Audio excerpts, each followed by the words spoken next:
வணக்கம், welcome to the channel recipes desk. இன்றைக்கி நம்ம குயிக்காக செய்யக்கூடிய ஒரு சப்பாத்தி குருமா தான் பார்க்க போகிறோம். இதுக்கு எந்த காய்கறியுமே தேவையில்லை, ஆனால் டேஸ்ட் ரொம்பவே நல்லாயிருக்கும். செய்கிறது ரொம்ப ஈஸி தான்.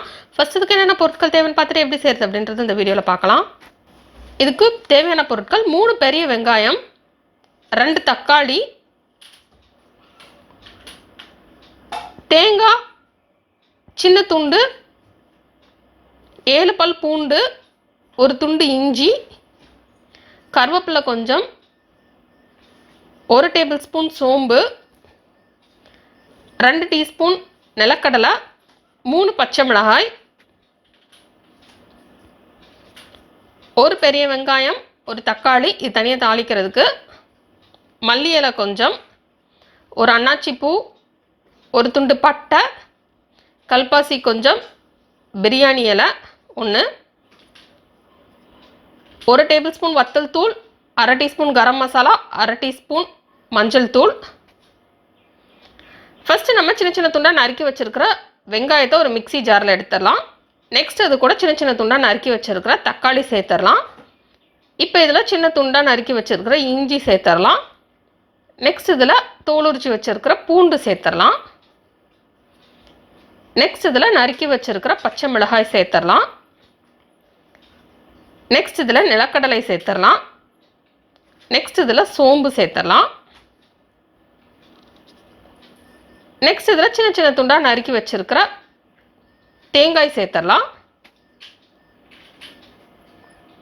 இப்போ இது எல்லாத்தையுமே மிக்சி ஜாரில் சேர்த்துட்டு நம்ம இதை அரைச்சிடலாம். கொஞ்சமாக தண்ணி விட்டு இந்த மாதிரி நல்லா ஒரு பேஸ்ட்டாக அரைச்சி எடுத்து வச்சுக்கோங்க. இப்போ ஒரு கடாய் எடுத்துடலாம். எடுத்துகிட்டு அதில் 2 டேபிள் ஸ்பூன் எண்ணெய் சேர்த்துடலாம். நான் இதில் கடலெண்ணெய் சேர்த்துருக்கேன். இந்த கிரேவிக்கெலாம் அந்த கடலெண்ணெய் ஃப்ளேவர் ரொம்ப நல்லாயிருக்கும். இப்போ எண்ணெய் நல்லா சூடாகட்டும். நெக்ஸ்ட் இதில் பட்டை, கல்பாசி, அன்னாச்சி பூ, பிரியாணி இலை சேர்த்துடலாம்.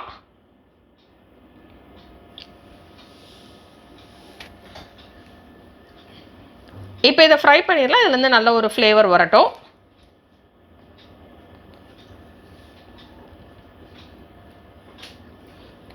நெக்ஸ்ட் இதில் கருவேப்பிலை சேர்த்துடலாம். இப்போ இதில் நம்ம பெரிய வெங்காயம் ஒன்று தனியாக எடுத்து வச்சுருந்தாலும் அதை வந்து நம்ம நறுக்கி சேர்த்துடலாம். சேர்த்துட்டு அது நல்லா பொன்னிறமாகட்டும். அது வரைக்கும் இதை ஃப்ரை பண்ணிடலாம்.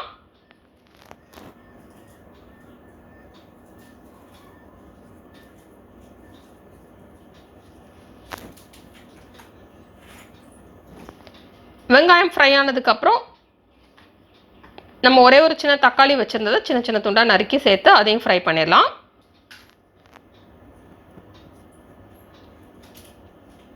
இப்போ இதில் டிஷ்ஷுக்கு தேவையான அளவு உப்பு சேர்த்துடலாம்.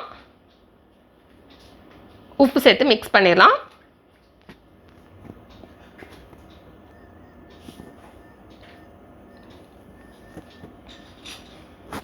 தக்காளி நல்லா குக் ஆனதுக்கப்புறம் இதில் வத்தல் தூள், கரம் மசாலா, மஞ்சள் தூள் சேர்த்து மிக்ஸ் பண்ணிடலாம்.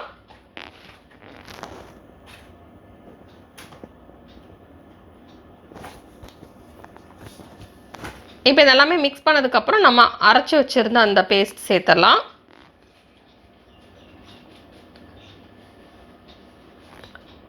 சேர்த்துட்டு அதை நல்லா மிக்ஸ் பண்ணி விட்டுடலாம்.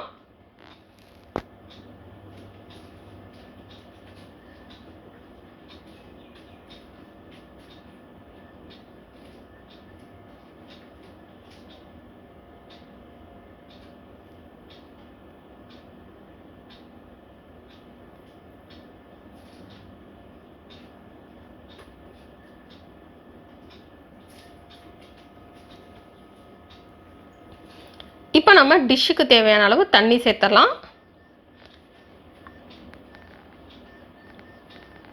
தண்ணி சேர்த்து இதை நல்லா மிக்ஸ் பண்ணி விட்டுட்டு இதை கொதிக்க விட்டுடலாம். இது நல்லா கொதிக்கணும். நல்லா அந்த பச்சை வாசனை எல்லாமே போகணும். அது வரைக்கும் இதை கொதிக்க விட்டுடலாம்.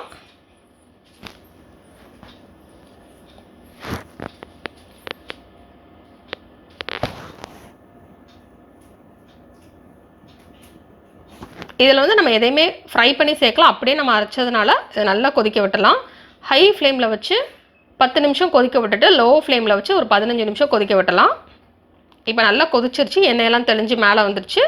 இப்போ இதில் சின்ன சின்ன துண்டாக நறுக்கி வச்சுருக்கிற மல்லி இலை சேர்த்து மிக்ஸ் பண்ணிடலாம். இப்போ நமக்கு சுவையான சப்பாத்தி குருமா ரெடி ஆயிடுச்சு.